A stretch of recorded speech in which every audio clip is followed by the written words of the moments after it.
Hi, welcome to this episode of ComSpeak, the show on which you listen to insights from a top communications leader. We have with us Nitin Thakur, Director Brand and Communications at the Max Group, who will talk to us about his professional journey in the next few minutes. Welcome, Nitin. Nice to have you with us. Thank you, Amith.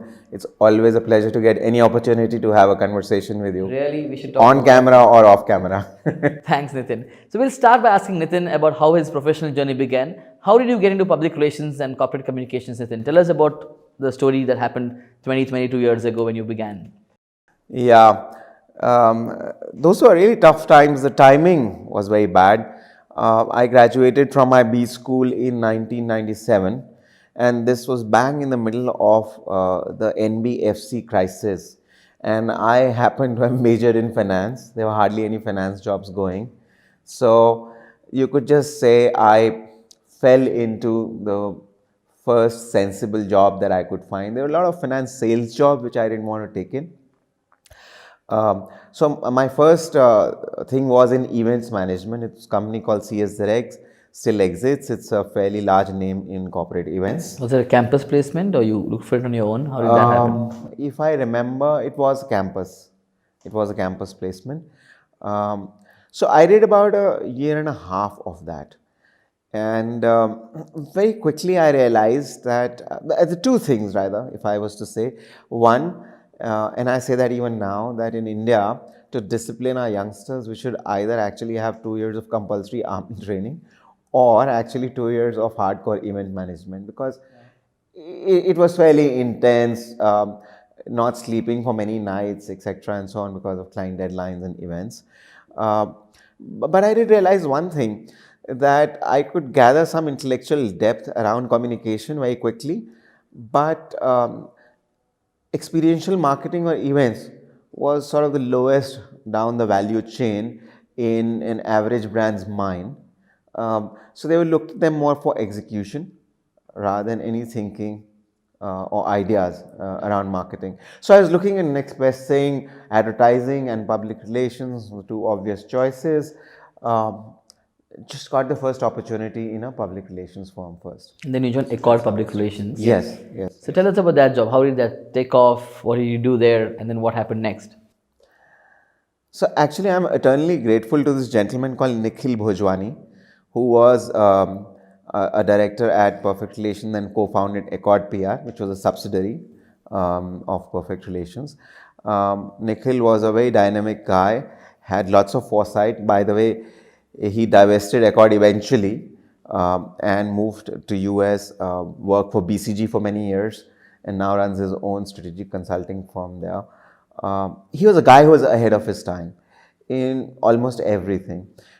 Thankfully, he bestowed faith in me. Nowadays, you see PR agencies actively looking from folks from other functional area, fields, specializations, etc. Not at that time. Very few would try and take that risk or experiment. Nikhil did, paid off really well.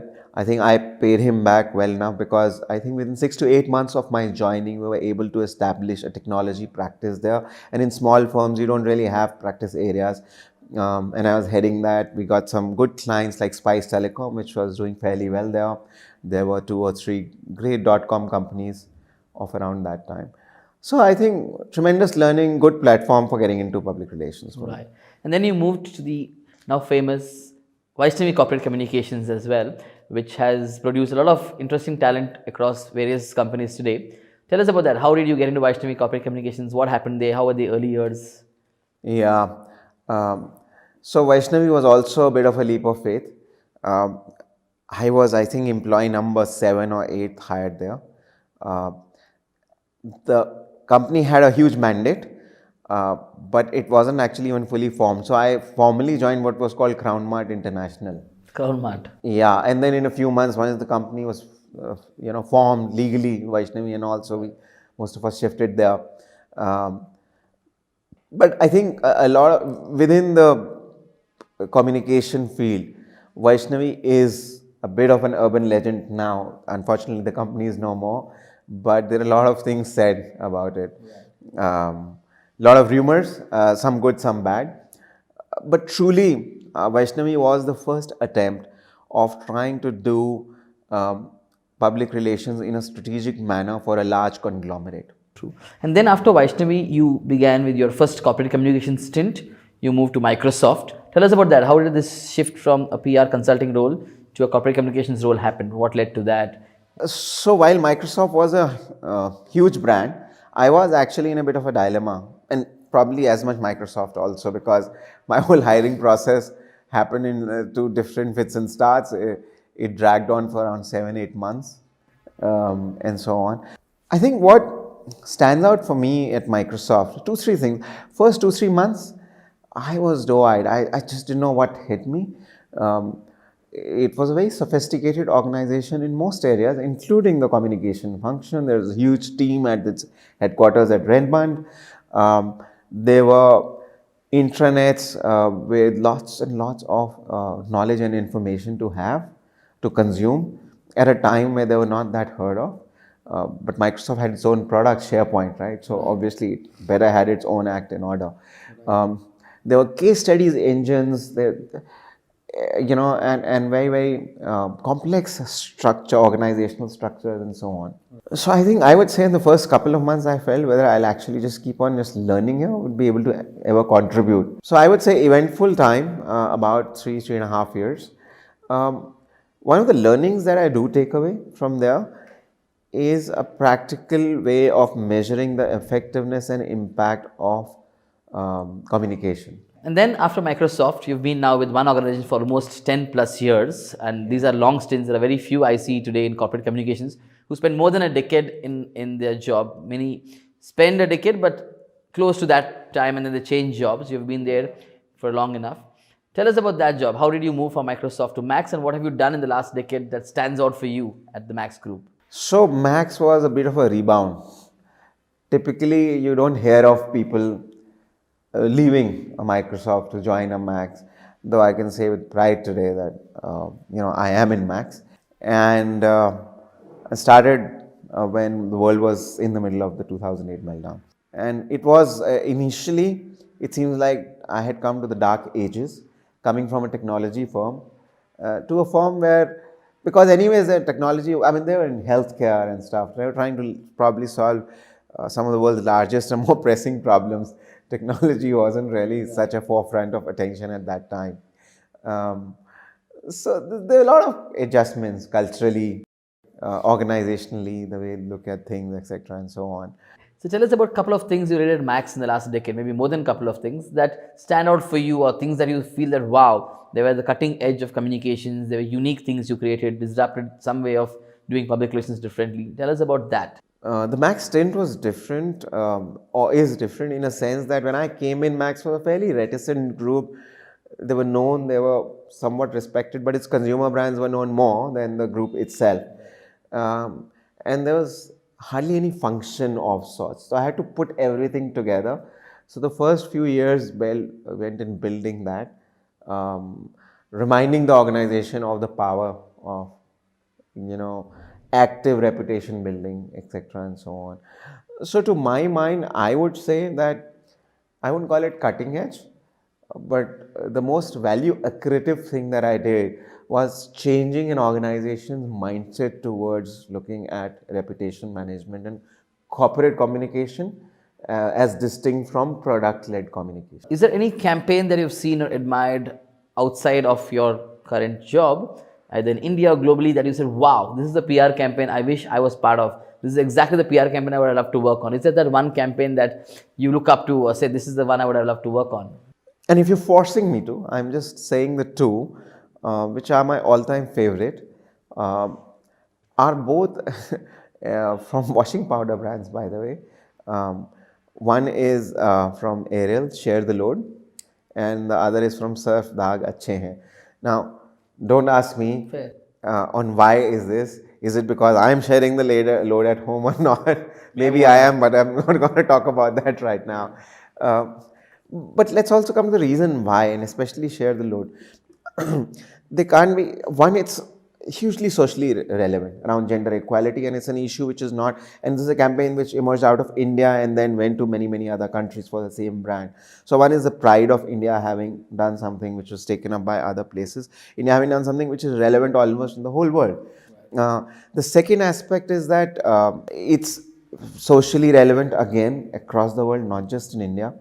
And third, besides being socially relevant, because if you see cause-related advertising is becoming very popular now, but very few have this direct integration with the brand while giving a social message. So it is around sharing the load on doing household chores and cleaning of clothes, etc., and so on.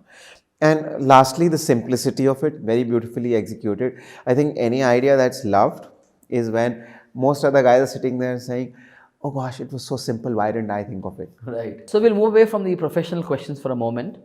We'll go back to your personal life and your early childhood. Tell us more about your growing up years, where you went to school, where you grew up in, what happened as a young kid, what things influenced you to get into a career that you are now in some form or the other. Tell us about that, Nitin. So first, as to clarify, as I said earlier, I just fell into public relations. fine. It was a second choice. But yeah, if you talk about growing up years, fairly uneventful. Unfortunately, childhood was not as interesting as some of the others, but regular middle class government servant family, been born and brought up in Delhi. But yes, the parents gave all the right values all along. I think where it starts to get interested, so, and I studied at Cambridge School. Where it starts getting interesting is when it comes to the stage of what do you want to do in your life, kind of a thing, right? And I had no clue. And I look at a lot of kids today, including my own child, they have a fair bit of idea of the likes, dislikes, etc., and so on. I just didn't. So I have tried my hand at my family's side business of trucking, so the transport large container trucks, etc. Had sat down and chatted with truckers, been on one or two trips in a truck, etc., and so on. Another interesting aspect is after my B school, or I think towards the last 2-3 months, I ran a neighborhood paper.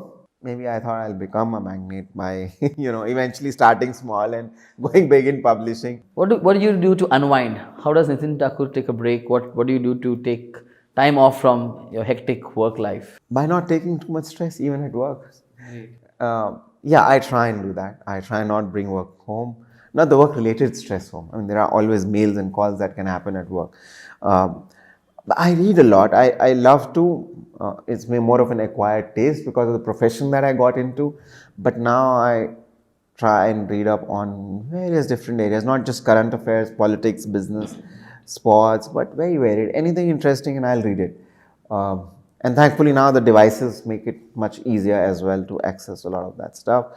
I am big on web series watching. So you say I'm a web series buff.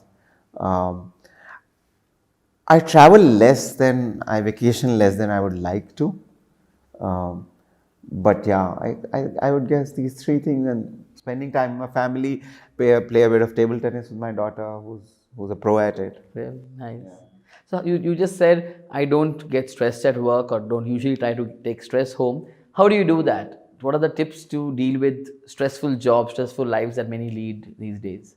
What I try and tell myself is 2 to 3 things I would say. 1, this too shall pass. 2, the world is not going to come to an end. And third, I would say, just do your best and remember that each of today's problem you cherish as tomorrow's learnings, which made you a stronger, better person. Let's talk about some of your bosses. You don't have to mention names if you don't want to, but you worked in 4 or 5 large organizations over the last 20 plus years. Tell us about 1 or 2 of your bosses that stood out for you, from whom you learned a lot, who inspired you, who did certain things that made you feel that, wow, I'm learning something very different from what I would have otherwise learned. First boss which left a huge impression on me was Nikhil Bhajwani, but I have already talked about him earlier. So right now I'm going to talk about Analjit Singh, who is the founder of Max. And Fascinating man, but two things that stand out. Uh, One is uh, what I would call, and I will have to say this colloquially, tehzeeb, the Indian way of hospitality.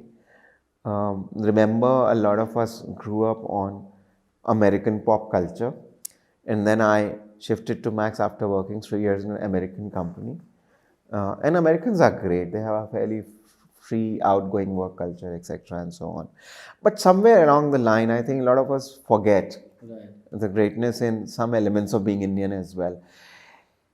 And he epitomizes, for instance, making a guest feel great when they are over.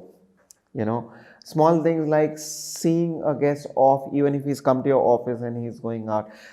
In American culture, you don't do that, for instance. You know, you probably go to the counter and pick up your own coffee, but here you'd want to serve the other person, etc. And I think it's a beautiful thing. It strengthens relationships. It makes you feel good while doing that, etc., and so on. And that goes in as a learning both in a professional and a personal sphere. The other thing that I learned from his is, again, strength of relationship. Maybe a very cliched thing, but the art of decision or art of relationship building. I would call him the chief relationship manager of Max, and he does it effortlessly. It's not that he thinks about it and does it. So these two from Anuljit Singh. And my current boss, Mohit Talwar, who's the vice chairman of Max Group, I learned how you can continue to focus on a single thing that you do well and still do great in life. Most of us think, logically, as you grow higher up, your repertoire has to grow. You have to look at 50 different areas and try and do well, etc., and so on. And I've seen he's one guy who loves, mergers and acquisitions and transactions that he does, etc.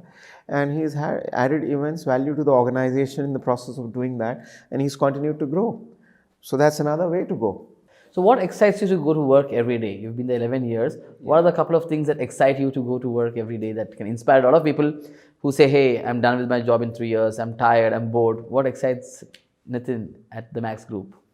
I keep excited because, and excited may not be the right word, but yeah, I feel energized continuously to go and work because my thoughts are valued. People around me respect them as I respect them. It's a very good employer, organization-wise. Its ethics and values are at the right place. And it allows you the leeway and the freedom, and it has the trust to let you do your thing. And a lot of time these things are risks. They are percentage chances with no guarantee of what will work out well. But they just let you do that. Right. Thank you, Nitin. It was great chatting with you. Before we end, we'll do a quick rapid fire. We do this with all our guests. 7-8 questions that you have 10 seconds to answer each one. What's your most trusted brand? I guess it'll have to be Google. What's your, I know all of us have favorite books, but what's the one favorite book of yours that stands out for you? You recommend highly to read to people? Thinking Fast and Slow. Okay. Who's been your favorite boss of all time for the last 20 years? Anuljit Singh. Your favorite communicator in the world of corporate communications or PR consulting in India? Yeah, I'm going to stick to India and I'm going to stick to my larger friends and acquaintance circle. I think it's Paroma Roy Chaudhary, who heads comms for SoftBank in this region. What's your favorite holiday destination? The place you'd love to go to, I've gone before and I want to go back to again? New Zealand. Really? Have you been there? I actually did my honeymoon there. I know this is a short format rapid fire, but I was a bit of an adventure buff when we, and my wife didn't know that at that time. So she said, you choose the destination and you plan the holiday, and I did. And it was more like an adventure trip, not your typical romantic honeymoon. And she's not too much of an adventurous type on her vacations. Who's the one person who inspires you the most? I would say my spouse. Let me earn some brownie points on screen. I said that. Thanks. And lastly, how would one describe Nitin Thakur in 3 words? If there were 3 words to personify Nitin, what would those 3 words be according to Nitin himself? Grounded, witty, clear-headed. Thank you, Nitin. I'm sure I don't doubt that. I've known you for almost 10 years now. I remember meeting you in 2009 for the first time when you had just moved to the Max Group, and I have not doubted for a moment that you're clear-headed, grounded and witty. So that was Nitin Thakur, the Director of Brand and Communications at the Max Group, sharing with us in the most candid way his life's journey in the world of the professional communications world he's been part of for close to 22 years now. Thank you, and keep watching ComSpeak on Founder India. Have a great day.